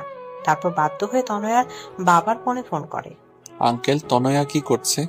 তনয়ার বাবা বলল, তনয়া নাকি টিভি দেখছে, কার্টুন দেখছে আর পাগলের মতো হাসছে। এই মেয়েটা না পুরো পাগল। ফোনটা একটু তনয়াকে দিবেন? তনয়ার বাবা ফোনটা তনয়াকে দিয়ে বলল, আয়াত ফোন করেছে। হ্যালো স্যার, কেমন আছেন? ভাবি কেমন আছে? স্যার শোনেন, বিয়ে করছেন, আমাদের কিন্তু বড় করে একটা ট্রিট দিতে হবে, ঠিক আছে? আয়াত তনয়ার এরূপ কথা শুনে পুরো থ হয়ে গেল। তারপর প্রায় রোজ আয়াত তনয়াকে ফোন করত, কারণ আয়াত তনয়াকে নিয়ে খুব ভয় থাকত। কিন্তু রোজ তনয়া এমন ভাবে কথা বলতো যেন কিছুই হয়নি, যেন তনয়ার স্মৃতি থেকে আয়াত নামটা সম্পূর্ণ মুছে গেছে। আয়াত তনয়ার এমন আচরণে দ্বিধার মধ্যে পড়ে যেত। খুব ভয় হতো আয়াতের তনয়াকে নিয়ে। আয়াতের যেদিন বিয়ে হবার কথা, তার কিছুদিন আগে তনয়ার রেজাল্ট দেয়। তনয়া এবারও প্লাস পায়। সবাই খুশি হয়, আয়াতও। কিন্তু এত খুশির মাঝেও আয়াত আর তনয়ার বুকের ভিতরটা জ্বলে পুড়ে ছারখার হয়ে যাচ্ছে। আর আজ আয়াতের গায়ে হলুদ। আর মজার ব্যাপার কি জানেন, আয়াতের গায়ে প্রথম হলুদটা তনয়াই জুয়েছে। আর গিফট হিসেবে আয়াতের দেয়া ওড়নাটা আয়াতকে দিয়ে বলেছে, এটা অবনী ভাবির জন্য, কারো শখের জিনিস নিজের কাছে রাখতে নেই। আয়াত কোনো কথা না বলে চুপচাপ ওনাটা হাতে নিল। সবার সাথে খুব হাসাহাসি মুখ করে কথা বলছে তনয়া, তো ওর মনের ভেতরটা হয়তো আয়াত ছাড়া আর কেউ বুঝতে পারছে না। গায়ে হলুদ পর্ব শেষে আয়াত তনয়াকে বলল, তোমার সাথে আমার কিছু কথা আছে, আমার সাথে এসো। হ্যাঁ বলুন স্যার। তনয়া, তুমি কি করে এতটা স্বাভাবিক আছো বলো? কেন স্যার, অস্বাভাবিক হওয়ার মতো কিছু হয়েছে কি? আয়াত এবার নিজের রাগ কন্ট্রোল করতে পারলো না। ঠাস করে তনয়ার গালে কষে একটা চড় মেরে বলল, এই মেয়ে, তুমি কি কিছু বোঝো না নাকি? নাকি তোমার বোধগম্য শক্তি সব শেষ হয়ে গেছে? আবার মারলেন? এবার কোন অধিকারে মারলেন? আর হ্যাঁ, you are too late sir. আর কথাটা বলার আগেই আয়াত তনয়াকে দেয়ালের সাথে চেপে ধরে বলল, অধিকার? কি অধিকার, তাই না? তোমার উপর যদি আমার অধিকার না থাকে তাহলে কারো নাই। এত রাগ দেখানোর কোনো প্রয়োজন নাই। কিসের জোরে আপনি আমার উপর অধিকার খাটাচ্ছেন? এই বলে তনয়া চলে যেতে চাইলে আয়াত তনয়াকে আরো শক্ত করে দেয়ালের সাথে চেপে ধরে। আয়াত তনয়ার একদম কাছে চলে যায়, এতটা যে একে অপরের নিঃশ্বাসের অনুভূতি পাচ্ছিল। আয়াত তনয়ার কাছে গিয়ে বলল, আমার ভালোবাসার জোরে আমি তোমার উপর অধিকার খাটাচ্ছি। একদিন পর যে অন্য কাউকে নিজের স্ত্রী হিসেবে স্বীকার করবে, তার মুখে ভালোবাসা অধিকার নামক কথা শোভনীয় লাগে না। আয়াত তনয়ার হাতটা শক্ত করে ধরে বলে, চলো, আজ এখন সবার সামনে আমি তোমাকে বিয়ে করব। দেখি কে কি করে, আমি কারো পরোয়া করি না। প্লিজ স্যার, রাগের মাথায় কোনো কাজ করবেন না। রাগ মানুষের গোছানো কাজকেও নষ্ট করে দেয়। প্লিজ বোঝার চেষ্টা করুন। Just shut up. আয়াত তনয়াকে ওর বাবার কাছে নিয়ে যাবে, এর মধ্যে লিমা এসে বলল, আয়াত ভাইয়া এসেছে তার বউ নিয়ে। কি আর বাবা? আয়াত, তনয়া, লিমা তাড়াতাড়ি আয়াতের বাবার কাছে যায়। গিয়ে দেখে আয়াতের বাবা আয়ান ভাইয়ের সাথে কথা বলছে। আজ আয়াতের জন্য তোকে মাফ করে দিলাম। দেখো, আজ আয়াত আমাকে কত বড় খুশি দিচ্ছে। দেখো, আয়াত আমাকে দেয়া কথা রেখেছে, তাই এই খুশি কারণে আমি তোমাকেও মাফ করে দিলাম। আয়াতের বাবা এই খুশি দেখে আয়াত আর কিছু বলতে পারলো না। তনয়া আয়াতকে সাইডে এনে বলে, দেখুন স্যার, আজ আপনার বাবা কত খুশি। আপনি কি চান তার এই খুশিটা নষ্ট হয়ে যায়? দেখুন স্যার, আমার আপনার উপর কোনো রাগ বা ক্ষোভ নেই। কেন জানেন? কারণ আপনি নিজের খুশির কথা না ভেবে আপনার বাবার খুশির কথা ভেবেছেন। আর এই জন্যই আমি আপনাকে না পাওয়ার জন্য মনে কোনো রাগ রাখি নাই। হ্যাঁ, আপনাকে না পাওয়ার দুঃখ, কষ্ট, আফসোস তো আছে, আর সারা জীবন থাকবে। কিন্তু আমি এটা ভেবে নিজেকে সামলে নেব যে আপনার বাবা মা আর আপনি সুখে আছেন। স্যার, বাবা মায়ের মতো কেউ হয় না। স্যার, আপনি তাদের কথা মেনে নিন। বাবা মাকে কষ্ট দিয়ে কেউ জীবনেও সুখী হতে পারে না, খুশি হতে পারে না। আর বাবা মাকে সুখী করার জন্য যদি নিজে কষ্ট পায়, তাহলে আল্লাহ সে কষ্টের প্রতিদান একদিন না একদিন ঠিকই দিবে। চলি স্যার, ভালো থাকবেন। আমি আজকেও আসতাম না, কিন্তু আজ শেষবারের মতো আপনাকে একবার দেখার লোভ সামলাতে পারলাম না। ভালো থাকবেন। এটা বলে তনয়া ওখান থেকে চলে গেল। আর আয়াত হা হয়ে ওর যাবার পানে তাকিয়ে আছে। তনয়া একবারের জন্য পিছু তাকায়নি, হয়তো নিজের চোখের জলটা আয়াতকে দেখাতে চায়নি। তাই আজ আয়াতের বিয়ে। কিছুক্ষণের মধ্যেই বিয়ে হয়ে গেল। আয়াতের ঘোরের মতো লাগছে, একটা ঘোরের মধ্যে বিয়েটা হয়ে গেল। আয়াত মুখ থেকে যখন কবুল বলছিল, তখন কলিজাটা যেন ছিঁড়ে যাচ্ছিল। বিয়ে হবার কিছুক্ষণ পর আয়াত তনয়ার কাছে ফোন করলো। ফোনটা নেহা ধরলো। হ্যাঁ স্যার, বলে। তনয়া কোথায়? বেঁচে আছে, ভয় নেই আপনার, আমার পাশেই আছে। কিন্তু আমি আপনাকে ওর সাথে কথা বলতে দিব না। আপনি আপনার নতুন বউয়ের কাছে যান। এই বলে নেহা ফোনটা কেটে দিল। আয়াত আর কথা বাড়ালো না। রাত অনেক হলো, কিন্তু আয়াত নিজের রুমের দিকে যাবার নামও করছে না।